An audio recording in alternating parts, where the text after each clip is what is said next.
প্রিয় দর্শক, আসসালামু আলাইকুম। আপনি নিশ্চয় দেখেছেন ট্যাঙ্কের উপর থেকে ফেলে দেয়া মানুষটিকে, যে হয়তো তখনও বেঁচে ছিল। মানুষটির নাম কি জানেন? তার নাম শেখ আসহাবুল ইয়ামিন। ছেলের লাশটা বারবার চোখের সামনে ভাসছে। ছেলেটা নাকি রোজা অবস্থায় ছিল। তার সাথীরা তার ব্যাপারে কল্যাণের সাক্ষ্য দিচ্ছে। আল্লাহ তাকে মাফ করুন, জান্নাতবাসী করুন, আমিন। ইয়ামিনের বন্ধুর লেখা নিচে হুবহু তুলে ধরা হলো।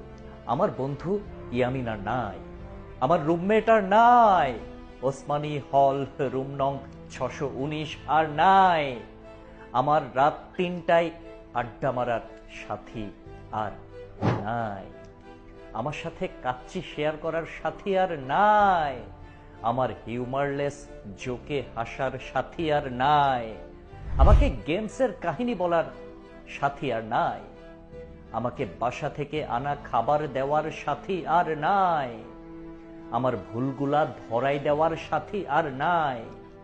আমি ইয়ামিনের আম্মুকে কি বলবো? ইয়ামিনের সাথে আমার সকালেই কথা হয়েছে, পরে ওর বোন আমাকে বলে ও বাসায় নাই। ইয়ামিনের আম্মুকে কি বলবো আমি? ওর আব্বু ওকে বাইরে পড়তে পাঠাইতে চাইছিল, ওর আব্বুর ব্যবসা ওর দেখার কথা ছিল। তোমরা ইয়ামিনের কি জানো? ওর সব কথা ও আমাকে বলতো। আমি আমার পুরো 22 বছরের জীবনে ওর সাথে সবচেয়ে বেশি কথা শেয়ার করছি। আমার সব সমস্যার প্র্যাকটিক্যাল সমাধান ছিল ওর কাছে। ইয়ামিন বুয়েটে চান্স পাইছিল, মেডিকেলেও পাইছিল। ও 5 ওয়াক্ত নামাজ পড়তো, আমি না পড়লে টেনে নিয়ে যাইতো। ও সুন্নত পালনের জন্য রোজাও রাখতো ছাত্র অবস্থাতে। ইয়ামিন সেদিন বৃহস্পতিবার রোজা ছিল। রোজা অবস্থাতেই সে জোহরের নামাজ মসজিদে পড়ে ছাত্রদের বাঁচাতে গিয়ে নিজে গুলি খেয়ে শহীদ হয়।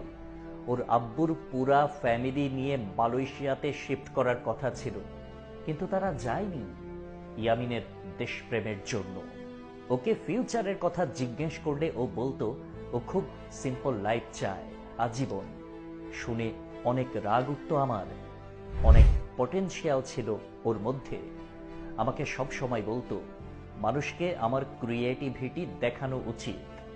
আমি ওকে শেখ ইয়ামিন বলতাম, কারণ আমার জীবনের সব সমস্যার উত্তর ওর কাছে ছিল।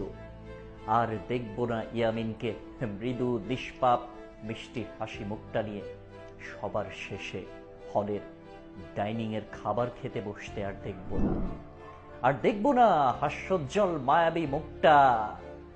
সবার সব সমস্যার সহজ বুদ্ধিদীপ্ত সমাধান করে দিচ্ছে নিঃস্বার্থভাবে।